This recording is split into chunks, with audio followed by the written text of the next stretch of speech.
بسم الله الرحمن الرحيم وإذ قالت الملائكة يا مريم إن الله اصطفاك وطهرك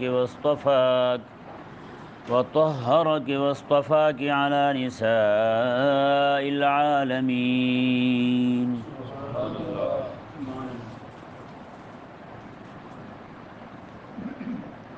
یہ قصہ حضرت سیدتنا مریم اور حضرت سیدنا عیسیٰ علیہ نبینا و علیہ السلام کا بیان ہو رہا تھا، تو اس قصہ کے درمیان میں حضرت سیدنا زکریا علیہ السلام کی دعا اور حضرت یحییٰ علیہ السلام کی ولادت با سعادت کا ذکر آیا۔ یہاں سے پھر قصہ دوبارہ اپنے مضمون کی طرف عود کر رہا ہے۔ اللہ تبارک و تعالی نے ارشاد فرمایا، وَإِذْ قَالَتِ الْمَلَائِكَةُ يَا مَرْيَمُ، جب فرشتوں کے گروہ نے حضرت مریم کو کہا، اے مریم، ان اللہ اصطفاک و طہرک، اللہ تبارک و تعالی نے تمہیں چن لیا ہے اور تمہیں پاک فرما دیا ہے،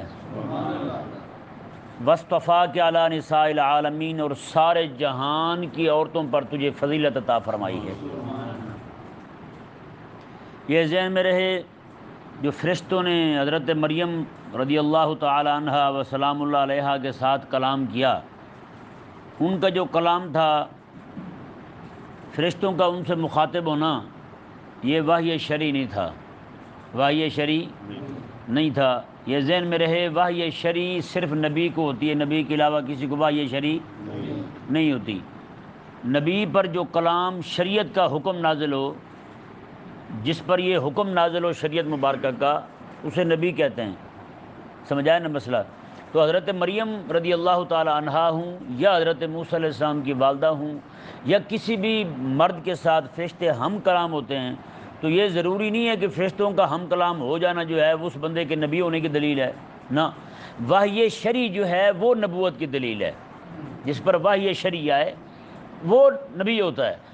وحی شرعی کے علاوہ فرشتے ہم کلام ہو جائیں یا اور اس طرح کے اور بھی کوئی بات پائی جائے، تو یہ کسی بندے کے نبی ہونے کی دلیل نہیں ہے۔ یہ حدیث پاک کریمہ علیہ السلام کا فرمان شریف ہے، میں جو بندہ رمضان شریف کے اندر کسی ایک مسلمان کو روزہ افطار کرواتا ہے، کسی ایک مسلمان کو روزہ کھلواتا ہے، کریمہ علیہ السلام نے فرمایا کہ 27 کی رات کو، لیلۃ القدر کو، 27 نہیں، لیلۃ القدر کو جبریل امین علیہ السلام خود تشریف لاتے ہیں، زمین پر آتے ہیں۔ وہ آئین اللہ تبارک و تعالیٰ لیلۃ القدر خیر من الف شہر تنزل الملائکۃ والروح، میں اس رات ملائکہ بھی نازل ہوتے ہیں اور روح الامین بھی نازل ہوتے ہیں، جی۔ تو فرمایا کہ کریمہ صلی اللہ علیہ وسلم میں جبریل امین علیہ السلام جو ہیں، یہ خود اس بندے کے ساتھ مصافحہ کرتے ہیں جس بندے نے کسی مسلمان بندے کو روزہ کھلوایا ہو۔ ایک بندے کو روزہ کھلوانے والے بندے کے ساتھ جبریل امین مصافحہ کرتے ہیں، جی۔ تو ظاہری بات ہے جب مصافحہ کریں گے تو السلام علیکم بھی کہیں گے نا، تو یہ کلام تو پایا گیا یہاں بھی، السلام علیکم کہنا یہ بھی تو کلام ہی ہے نا۔ تو اس طرح کلام پایا گیا، وہ تو ہزاروں لاکھوں کروڑوں لوگ ہوتے ہوں گے مسلمان جو اخلاص کے ساتھ مسلمان بھائیوں کو روزہ افطار کرواتے ہوں گے، تو پھر ان سب کے لیے یہ فضیلت میسر آئی نا، جی۔ تو یہ کلام بھی پایا گیا، خطاب بھی پایا گیا، تو یہ کوئی نبوت والی بات نہیں ہے۔ نبوت وہیں ہوگی جہاں وحی شرعی ہوگی۔ باقی رہا یہ فرشتوں کا دکھنا، نظر آنا، اس پہ بے شمار دلائل ہیں، فرشتے نظر آئیں۔ حضرت امام غزالی رحمہ اللہ جب بغداد سے آپ تدریس فرماتے تھے، چھوڑ کر کے بغداد سے بیت المقدس چلے گئے، وہاں جا کے آپ نے مسجد اقصیٰ شریف کے مینارے میں بیٹھ کر 10 سال پورے چلا کیا، 10 سال پورے رب تعالیٰ کی عبادت کی۔ اس 10 سال میں آپ کہیں بھی نہیں گئے۔ 10 سال کے بعد آپ خود فرماتے ہیں جس طرح چلا کرنا چاہیے تھا وہ تو مجھ سے نہیں ہوا، لیکن پھر بھی اللہ تعالیٰ نے مجھ پہ اتنا فضل فرمایا کہ رب تعالیٰ کے فرشتے مجھے سامنے دکھائی دیتے تھے، فرشتے سامنے دکھائی دیتے تھے۔ حضرت سیدنا قاضی ثناء اللہ پانی پتی رحمہ اللہ، آپ کے شیخ تھے حضرت مرزا مظہر جانا رحمہ اللہ، آپ شہید ہوئے تھے، انگریزوں نے آپ کو شہید کیا تھا۔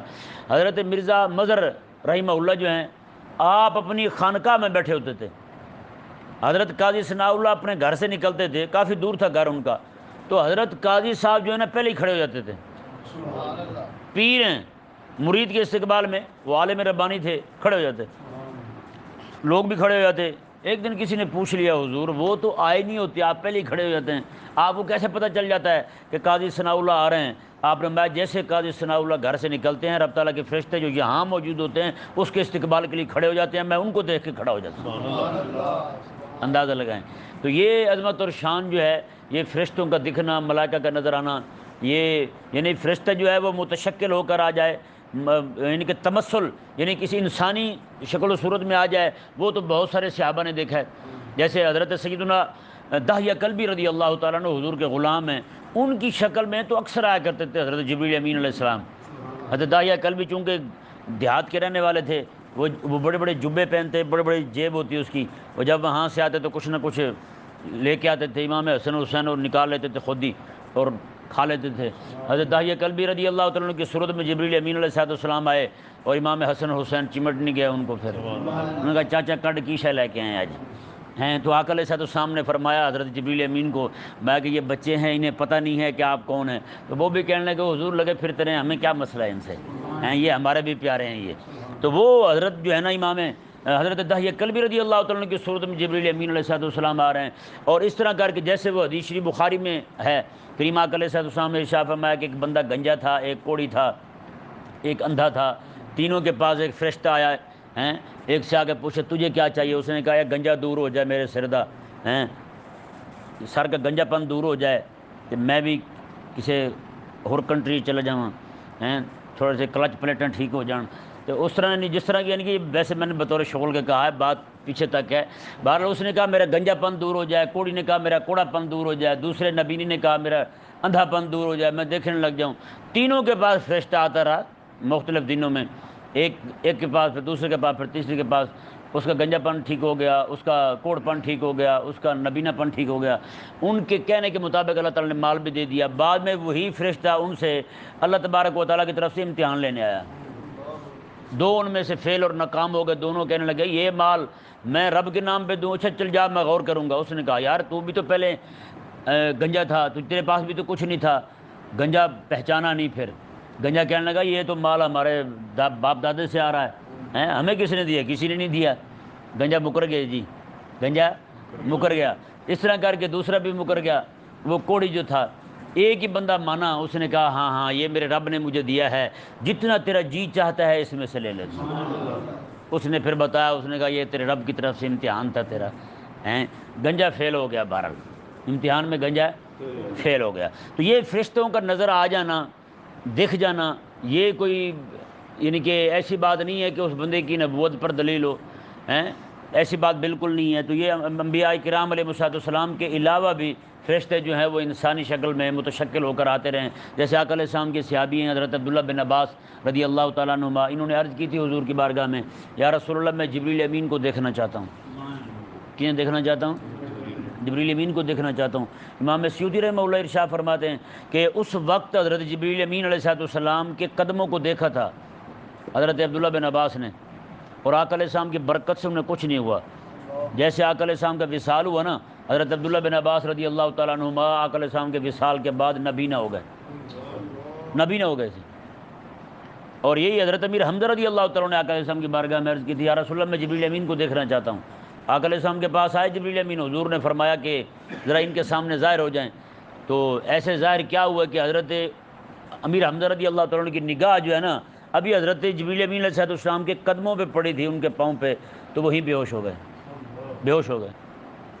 اب بتائیں بھائی، ہیں جس جبریل امین علیہ السلام کے قدموں کو دیکھنے سے بندہ بے ہوش ہو جائے، ہیں تو وہ جبریل امین علیہ السلام، ان کا چہرہ کیسا خوبصورت ہوگا، ہیں تو پھر وہ جبریل امین علیہ السلام ہیں اپنے، ان کے ہونٹ کتنے خوبصورت ہوں گے۔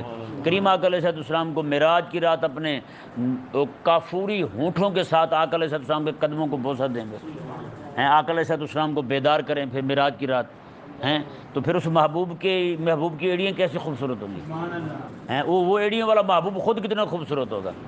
جب چاند سے بڑھ کر ایڑی ہے تو رخسار کا عالم کیا ہوگا؟ اللہ، جو ایڑی کا عالم یہ ہے تو خود حضور کا آقا علیہ السلام کی گال مبارکہ کا حسن کیا ہوگا، آقا علیہ السلام کے پیشانی مبارکہ کا حسن کیا ہوگا؟ اللہ اکبر۔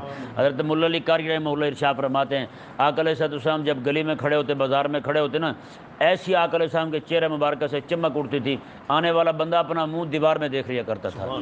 دیواریں جہاں بھی جاتے حضور مثل آئینہ ہو جایا کرتی تھی، آئینے کی طرح چمکنے لگتی تھی، آنے والے بندے اپنا منہ دیوار میں دیکھ لیا کرتے۔ تو کیا حسن ہوگا یار کریم آقا علیہ السلام کو۔ سوچ سکتا ہے بندہ کہ آقا علیہ السلام کو رب تبارک و تعالیٰ نے کیسا عظمت اور کیسی شان اور کیسا مقام عطا فرمایا تھا۔ اللہ اکبر کبیرہ۔ اللہ تبارک و تعالیٰ نے ارشاد فرمایا جی دیکھیں ملائکہ کا گروہ آیا اور حضرت سیدتنا مریم رضی اللہ تعالیٰ عنہ کو کہنے لگا ان اللہ اصطفیٰ کے، اللہ تعالیٰ نے آپ کو چن لیا ہے، وطہرہ کے، اور آپ کو پاک کیا ہے۔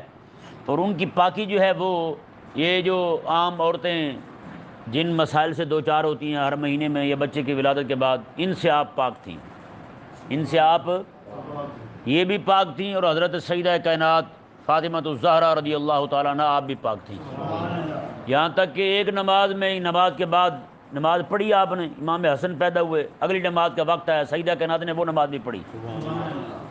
کیا شان ہے! اور یہی حال امام حسین کی مرتبہ ہوا ہے، سمجھ آیا نا؟ یہ عظمت اور شان تھی ان پاک ہستیوں کی۔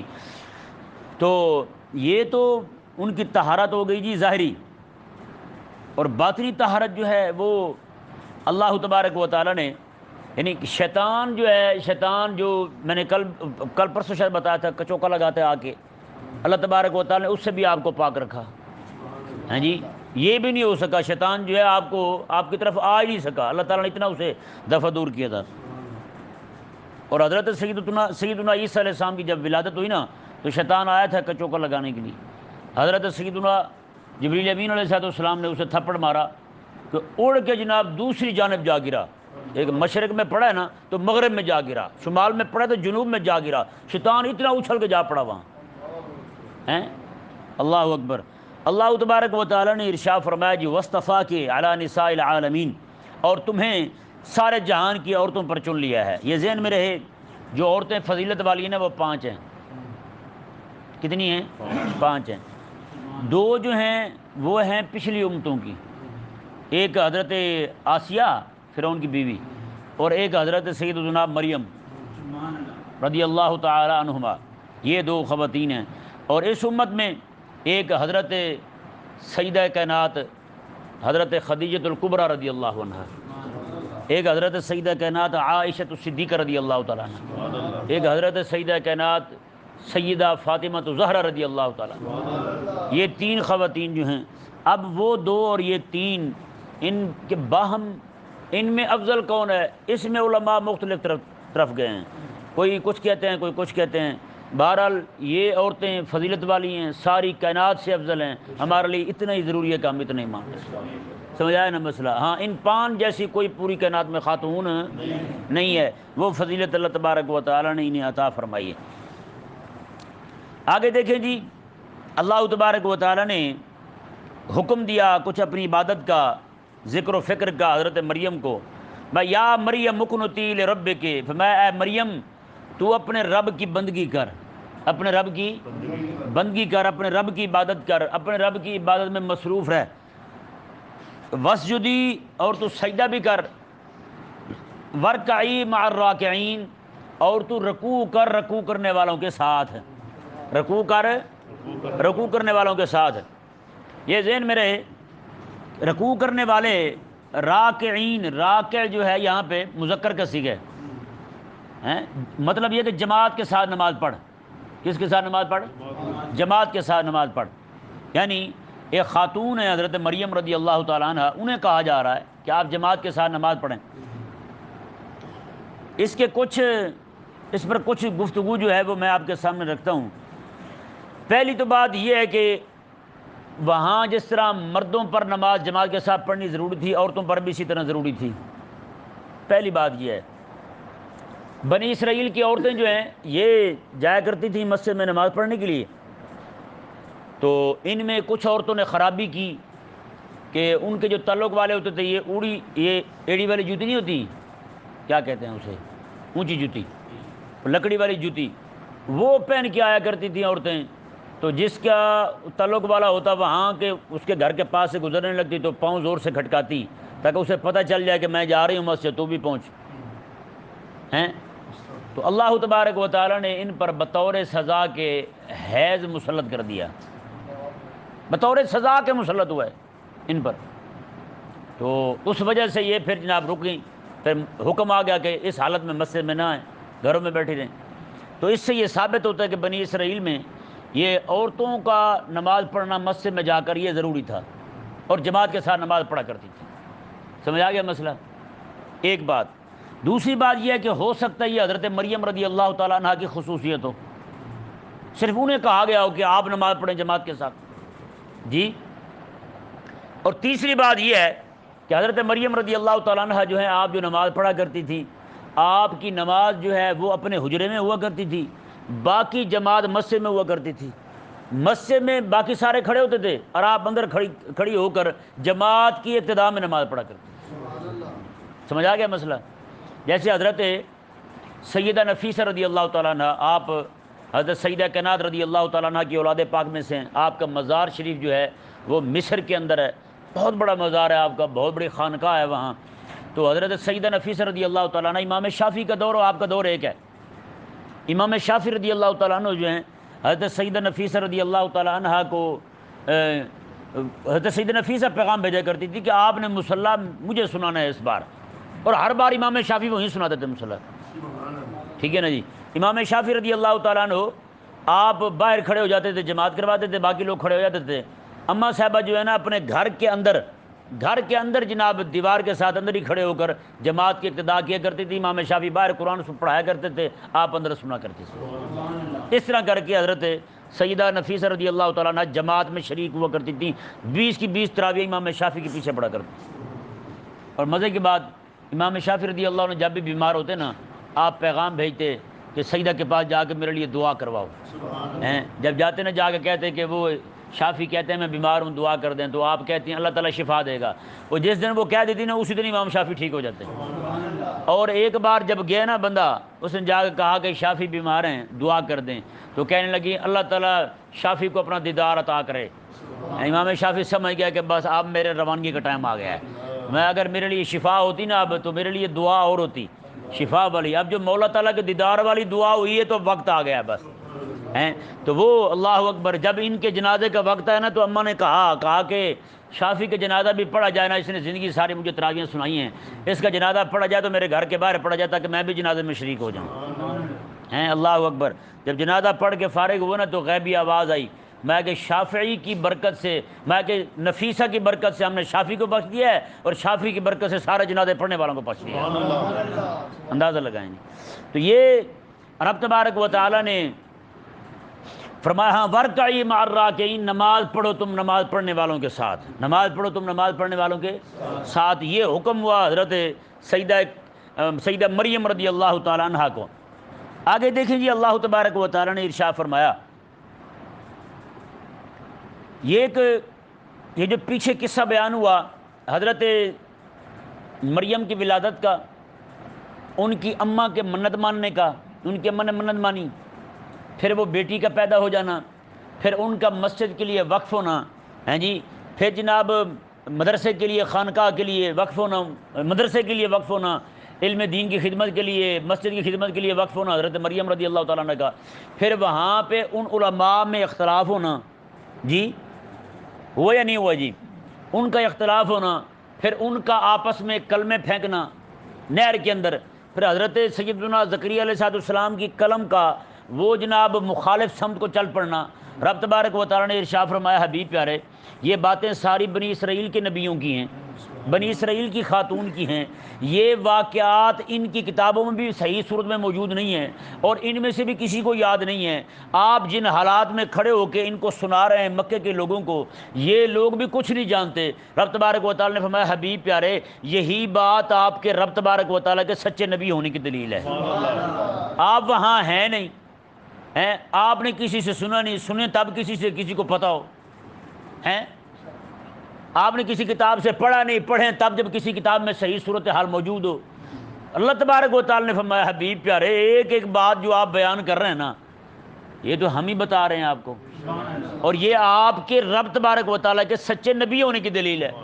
رب تبارک و تعالیٰ نے ارشاد فرمایا ذالک من انباء الغیب نوحیہ الیک، اللہ تعالیٰ نے فرمایا حبیب پیارے یہ تو ساری غیب کی خبریں ہیں جو ہم آپ کو دے رہے ہیں، نوحیہ الیک جو ہم آپ کی طرف وحی کر رہے ہیں، وما کنت لدیہم اذ یلقون اقلامہم ایہم یکفل مریم، اللہ تعالیٰ نے فرمایا حبیب پیارے آپ تو اس وقت موجود نہیں تھے جب وہ کلمے پھینک رہے تھے نہر میں، ہیں جب وہ کلمے ڈال رہے تھے نہر میں، وہ کلمے ڈال رہے تھے جن کے ساتھ تورات لکھا کرتے تھے، اپنی کلمے ڈال رہے تھے نہر میں، حبیب پیارے آپ تو اس وقت موجود نہیں تھے، ما کنت لدیہم آپ اس وقت وہاں نہیں تھے جب وہ کلمے ڈال رہے تھے کہ کون یکفل مریم، کون حضرت مریم کی خدمت کرے، کون ان کی کفالت کرے، بتائیں یار وہ علماء ہیں اور اس بات پہ بحث کر رہے ہیں یہ جو بچی وقف ہوئی ہے یہاں اس کی خدمت کون کرے۔ اللہ تعالیٰ نے جو آگے لفظ بیان کیا نا وَمَا كُنْتَ لَدَيْهِمْ إِذْ يَخْتَصِمُونَ، حبیب جب وہ آپس میں جھگڑ رہے تھے آپ اس وقت بھی موجود نہیں تھے، یعنی اس بات پہ ان کا جھگڑا ہوا کہ کون خدمت کرے گا، ہر بندہ یہی کہتا تھا میں خدمت کروں گا۔ اس سے کیا ثابت ہوا ہے؟ دین کی خدمت کے لیے لڑنا چاہیے، دین کی خدمت کے لیے جھگڑنا چاہیے، بھی میں نے خدمت کرنی ہے، آپ ہی ہر کام کر جاتے ہیں مجھے بھی کرنے دیں، آپ ہی کرتے رہیں گے سارا کچھ مجھے بھی موقع دیں۔ اللہ اکبر، کیا شان ہے یار، کیا تڑپ ہے ان کے اندر، کیا جذبہ ہے ان کے اندر۔ ہمارے یہاں پاؤں پیچھے کھینچنے پہ جھگڑا ہوتا ہے، وہ کہتے ہیں مجھے کھینچنے دے پیچھے، وہ کہتے ہیں مجھے کھینچنے دے پیچھے، کیوں بھائی؟ رب تبارک و تعالیٰ نے ارشاد فرمایا وَمَا كُنْتَ لَدَيْهِمْ إِذْ يَخْتَصِمُونَ، اور حبیب پیارے آپ اس وقت وہاں آپ موجود نہیں تھے جب وہ جھگڑ رہے تھے، آپس میں مباحثہ کر رہے تھے۔ اللہ تبارک و تعالیٰ نے ارشاد فرمایا اذ قالت الملائکۃ یا مریم، میں جب ملائکہ نے کہا اے مریم ان اللہ یبشرک بکلمۃ منہ، اللہ تبارک و تعالیٰ جو ہے وہ تمہیں اپنی طرف سے ایک کلمے کی خوشخبری سنا رہا ہے، ایک کلمے کی خوشخبری سنا رہا ہے، یعنی تیرے ہاں بیٹا پیدا ہوگا، وہ یعنی کہ ایک جو ظاہری اسباب کے تحت، سارے کے سارے رب تعالیٰ کے حکم سے پیدا ہوتے ہیں نا، ہم بھی رب تعالیٰ کے حکم سے پیدا ہوئے ہیں، لیکن ایک طریقے کے ساتھ، ایک ظاہری اسباب جس طرح اختیار کیے جاتے ہیں انہی اسباب کے ساتھ پیدا ہوئے ہیں۔ لیکن جو میں آپ کو سمجھانے کے لیے ایک مثال دیتا ہوں، جیسے کسی بندے کو گولی لگے تو یہی کہتے ہیں نا بھی گولی لگنے سے بندہ مرا ہے، اور کوئی بندہ کسی کو تھپڑ مار دے اور مر جائے تو کیا کہتے ہیں؟ بس جی اللہ دی رضا ہی نسی ہیں، اللہ تعالیٰ کی منشا یہی تھی، تو بھئی جس کو گولی لگی وہ بھی تو اللہ کی منشا سے گیا ہے، ایسے تھپڑ لگایا یہ بھی اللہ کی منشا سے گیا ہے، تو اب یہ کہ وہاں کہنا گولی لگنے سے گیا ہے، یہاں کہنا جناب یہ اللہ کی منشا سے گیا ہے، کیا مطلب ہے اس کا؟ اس میں فرق یہ ہے کہ تھپڑ لگنے سے بندہ مرتا نہیں ہے، یہ ظاہری اسباب سے ماورا بات ہے، ظاہری اسباب سے ماورا بات ہے، تو اس وجہ سے بندہ جو مر گیا اب کہتے ہیں یار اللہ تبارک و تعالیٰ کی منشا ہے، اس کی یعنی کہ مرضی ایسی تھی یا اس کی منشا ایسی تھی، ایسے جناب بندہ چلا گیا، تھپڑ لگنے سے کوئی بندہ جاتا نہیں ہے۔ جہاں پہ ظاہری اسباب سے اوپر کا کام ہو نا، ما فوق العادت کام ہو، تو وہاں نسبت اس کی خالصتاً رب کی طرف کی جاتی ہے۔ جیسے آقا علیہ السلام نے بدر کے اندر آقا علیہ السلام نے ایک مٹھی ریت کی اس طرح پھینکی تو سارے جتنے مشرک کھڑے تھے سارے اندھے ہو گئے، سارے شکست کھا گئے ہیں۔ جیسے آقا علیہ السلام ہجرت کی رات گھر سے نکلنے لگے، پورا محاصرہ کیا انہوں نے حضور کے گھر کا، آقا علیہ السلام نے سورہ یاسین پڑھی اور ایک مٹھی کنکریوں کی اٹھائی، آقا علیہ السلام نے وہ اس طرح پھینک دی، ظاہری بات ہے ایک ہی سمت پھینکی نا، چاروں طرف جتنے بھی لوگ کھڑے تھے سب کی آنکھوں میں پڑ گئی، سب کے سر میں بھی پڑ گئی، سارے اندھے ہو گئے۔ اب اللہ تعالیٰ کیا فرماتا ہے؟ اللہ تعالیٰ فرماتا ہے وما رمیتا اذ رمیتا ولکن اللہ رما، میں ایک مٹھی مٹی پھینکنے سے اندھے تھوڑے ہوتے ہیں سارے لوگ ہیں۔ اللہ تعالیٰ میں حبیب پہرے جب آپ وہ پھینک رہے تھے نا، وہ آپ نہیں پھینک رہے تھے، ولکن اللہ رما، اللہ خود پھینک رہا تھا وہ اللہ خود ہی پھینک رہا تھا، آپ نہیں پھینک رہے تھے۔ اللہ اکبر ہیں۔ یہ یہاں پہ نسبت کس کی طرف ہوئی؟ ما فوق العادت کام ہو رہا ہے نا، نسبت کس کی طرف ہوئی؟ اللہ تعالیٰ کی طرف۔ تو رب تبارک و تعالیٰ نے ارشاد فرمایا کہ باقی جتنے بھی لوگ پیدا ہو رہے ہیں دنیا کے اندر، آج تک جتنے بھی پیدا ہو رہے ہیں، وہ سارے کے سارے تحت الاسباب پیدا ہو رہے ہیں، اسباب اختیار کیے جاتے ہیں، میاں بیوی کا ملاپ ہوتا ہے، بعد میں جا کے بچہ پیدا ہوتا ہے۔ اللہ تبارک و تعالیٰ نے ارشاد فرمایا کہ یہاں ہوتا یہاں بھی رب کے حکم سے ہے، ہو وہاں بھی رب کے حکم سے رہے ہیں حضرت عیسیٰ علیہ السلام، لیکن وہاں پہ ما فوق العادت ہو رہا ہے۔ کیسے ہو رہا ہے؟ ما فوق العادت۔ ایسی عادت نہیں ہے کہ ایک ہی خاتون سے بچہ پیدا ہو جائے، شوہر قریب ہی نہیں جائے اس کے، ہے یا نہیں؟ ہوتا ہے؟ نہیں ہوتا نا۔ تو وہاں ما فوق العادت ہو رہا ہے۔ رب تبارک و تعالی نے فرمایا یہ میرا کلمہ ہے، میں اسے کہوں گا ہو جا تو یہ ہو جائے گا۔ اللہ اکبر کبیرہ۔ اللہ تبارک و تعالی نے ارشاد فرمایا، جی دیکھیں، ان اللہ یبشرک بکلمۃ منہ اسمہ المسیح، بے شک اللہ تبارک و تعالی آپ کو ایک کلمے کی خوشخبری دیتا ہے، ہیں اسمہ المسیح، اس کا نام مسیح ہوگا۔ کیا ہوگا؟ اس کا نام مسیح ہوگا۔ اور فرمایا مسیح عیسیٰ ابن مریم، وہ عیسیٰ بن مریم ہوگا۔ سبحان اللہ۔ آپ بتائیں یار، یہاں پہ جتنے بھی لوگوں کے نام لیے جاتے ہیں ان کا خاندان اور ان کا نسب ان کے ابے سے چلا جاتا ہے، ان کی ماں سے چلا جاتا ہے۔ مثال کے طور پر بچہ جو ہے نا، اس کا ابا نائی ہو ماں موچی ہو، تو بچے کو موچی کہیں گے نائی کہیں گے؟ نائی کہیں گے نا، کیونکہ ابا نائی ہے۔ ماں جو بھی ہو، ماں کا نسب نہیں گنا جاتا۔ اگر کہیں پہ گنا جاتا ہے، شمار ہوتا ہے، تو وہ ایک ہی ہستی ہے، وہ حضرت سیدہ کائنات کی ہے۔ ان کے بچوں کو سید کہا جاتا ہے، وگرنہ حضرت مولا علی رضی اللہ تعالیٰ کے بیٹے تو اور بھی ہیں، انہیں سید نہیں کہا جاتا۔ کریم آقا صلی اللہ علیہ وسلم نے ارشاد فرمایا، میں لوگوں کے نسب چلتے ہیں ان کے بیٹوں سے، میرا نسب اللہ تبارک و تعالی نے میری بیٹی سے چلا دیا ہے۔ اللہ اکبر، کیا شان ہے۔ تو یہ اللہ تبارک و تعالی نے یہاں فرمایا عیسیٰ بن مریم، وہ عیسیٰ بن مریم ہی ہوگا، ابا کا نام نہیں، ماں کا نام ہی لیا رب تبارک و تعالی نے۔ اور آگے کیا فرمایا؟ اللہ تعالی نے فرمایا کہ اے مریم پریشان نہ ہونا، کہ کہیں یہ نہ ہو کہ وہ بغیر باپ کے پیدا ہو اور تیرے دل میں پریشانی آ جائے، کہ کیونکہ بچے جو بغیر باپ کے ہمارے یہاں معاشرے میں ہوتے ہیں ان کی عزت نہیں ہوتی۔ باپ ہو بھی فوت ہو جائے، یتیم ہو جائے بچے، تو پھر بھی عزت نہیں رہتی ان کی۔ اللہ تبارک و تعالیٰ میں پریشان نہ ہونا، وجیہن فی الدنیا والآخرہ، وہ دنیا میں بھی روب والا دبدبے والا ہوگا اور آخرت میں بھی ایسا ہی ہوگا۔ ہیں اندازہ لگائیں۔ پھر ہوا یہ نہیں ہوا جی، حضرت عیسیٰ علیہ السلام پیدا ہوئے، آپ کی اماں لے کر آئیں، انہوں نے آ کے کہا، یہودیوں نے، بنی اسرائیل کے لوگوں نے آ کہا یہ کیسے ہو گیا، تیرا تو نکاح نہیں ہوا، تیرا تو شوہر کوئی نہیں ہے، یہ کیسے ہو گیا؟ اللہ تعالیٰ نے فرمایا کہ تو یہ کہنا میں نے روزہ رکھا ہوا رب کے لیے، میں نے بولنا نہیں ہیں، میں نے روزہ رکھا ہوا رب تعالیٰ کے لیے، میں نے نہیں بولنا، جو آیا ہے اسی سے پوچھ لو۔ آپ نے فاشارت لے، اشارہ کر دیا، اسی سے پوچھو۔ انہوں نے کہا بچہ پنگوڑے میں ہے، وہ کیا بولے گا؟ جب وہ گئے انہوں نے کہا چلو دیکھ لیتے ہیں، اور گئے آپ کے پاس، آپ نے بتایا انی عبداللہ، میں اللہ کا بندہ ہوں۔ یہ جتنا بھی معاملات ابھی تک بیان ہوئے، اس سب نے یہودیوں کا بھی منہ توڑ دیا ہے اور نصرانیوں کا بھی۔ نصرانی کہتے تھے خدا ہیں، اللہ تبارک و تعالیٰ نے وہ پیدا ہو رہے ہیں، حضرت مریم کے ہاں پیدا ہو رہے ہیں، ان کی ماں ہیں، اور ہمارے کلمہ کن ہمارے کہنے سے پیدا ہو رہے ہیں، بغیر باپ کے پیدا ہو رہے ہیں، بغیر ماں کے نہیں، ان کی ولادت ہو رہی ہے۔ اور رب کی شان یہ لم یلد ولم یولد ہیں۔ کیا انداز ہے توحید کے بیان کرنے کا ہیں۔ رب تبارک و تعالیٰ نے ارشاد فرمایا کہ فرشتے آئے، انہوں نے خوشخبری دی آ کر، اور رب تبارک و تعالیٰ نے یہاں پہ بڑے عجیب انداز میں، بڑے خوبصورت پیرائے میں انہیں جواب دیا، میں کہ تم یہ کہتے ہو کہ عیسیٰ علیہ السلام کی ولادت جو ہے وہ ایک یعنی کہ البیلے طریقے سے ہوئی ہے، اچنبے سے ہوئی ہے، تو تم نے خدا مان لیا ہے۔ تو فرمایا کہ حضرت زکریا علیہ السلام کے ہاں یحییٰ علیہ السلام جو پیدا ہو رہے ہیں وہ بھی بوڑھے ہو گئے ہیں، ماں بیوی ان کی بانجھ ہو گئی ہے، وہاں بچہ پیدا ہو رہا ہے، انہیں تو وہ عجیب کیوں نہیں لگتا تمہیں ہیں؟ وہ عجیب کیوں نہیں لگتا معاملہ تمہیں ہیں؟ اللہ اکبر۔ فرمایا رب تبارک و تعالیٰ نے پھر حضرت مریم کی ولادت جو ہے، آج تک کسی خاتون کو مسجد اقصیٰ کی خدمت کے لیے قبول نہیں کیا گیا، آج یہ قبول ہو رہی ہیں، یہ بھی تو عجیب بات ہے نا۔ میں کہ حضرت زکریا علیہ السلام تالا لگا کے جا رہے ہیں، واپس آتے ہیں پھل پڑے ہوئے، وہ بھی بے موسم میں، یہ بھی تو عجیب بات ہے نا۔ رب تبارک و تعالیٰ نے میں اتنی ساری عجیب باتیں چھوڑ کے صرف ایک ہی بات عیسیٰ علیہ السلام کی ولادت والی لے کر کے بغیر باپ کے پیدا ہوئے، تم نے انہیں خدا کہہ لیا ہے۔ کیسے بے وقوف ہو تم ہیں، کیسے احمق ہو تم، کہاں بیٹھ کے سوچتے ہو تم؟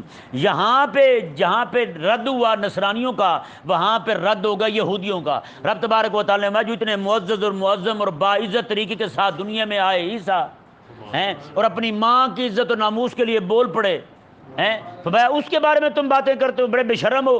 رب تبارک و تعالیٰ نے ارشاد فرمایا وجیہن فی الدنیا والآخرہ، وہ دنیا میں بھی عزت اور مقام اور رتبے والا ہے، آخرت میں بھی مقام والا ہے ہیں۔ اللہ اکبر، دنیا میں بھی اور آخرت میں بھی۔ اور اللہ تعالیٰ نے وَمِنَ الْمُقَرَّبِينَ، اور اللہ تبارک و تعالیٰ کے خاص قرب والوں میں سے ہے ہیں۔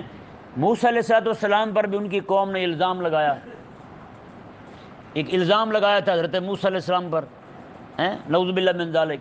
رب تبارک و تعالیٰ نے انہیں بری قرار دیا ان کے الزام سے، تو رب تبارک و تعالیٰ نے فرمایا وَكَانَ عِندُ اللَّهِ وَجِيهًا، میں کہ یہ فَبَرَّأَهُ اللَّهُ مِمَّا قَالُوا، اللہ تبارک و تعالیٰ نے ان کی برات ظاہر کر دی۔ اور عیسیٰ علیہ السلام، موسیٰ علیہ السلام جو ہیں رب تبارک و تعالیٰ کے ہاں وجاہت والے، شان والے، مقام والے ہیں۔ وہی بات رب تبارک و تعالیٰ نے حضرت عیسیٰ علیہ السلام کے متعلق فرمائی۔ میں عیسیٰ علیہ السلام جو ہیں رب تعالیٰ نے فرمایا کہ وہ بغیر باپ کے ہوں گے، مطلب یہ نہیں کہ کوئی بھی آ کے انہیں پریشان کرتا رہے، شرمندہ کرتا رہے، میں نا وہ میرے کلمہ کن سے پیدا ہوں گے، بڑے روب والے، جلال والے، مقام والے ہوں گے وہ، ہاں دنیا میں بھی اور آخرت میں بھی، فی الدنیا والآخرہ، دنیا میں بھی اور آخرت میں بھی ان کا مقام بڑا بلند ہوگا۔ اور آگے فرمایا وَمِنَ الْمُقَرَّبِينَ، اللہ تعالیٰ نے فرمایا اور میرے خاص قرب والے ہوں گے، میرے خاص قرب والے ہوں گے۔ اللہ تبارک و تعالی سمجھنے کی توفیق عطا فرمائے۔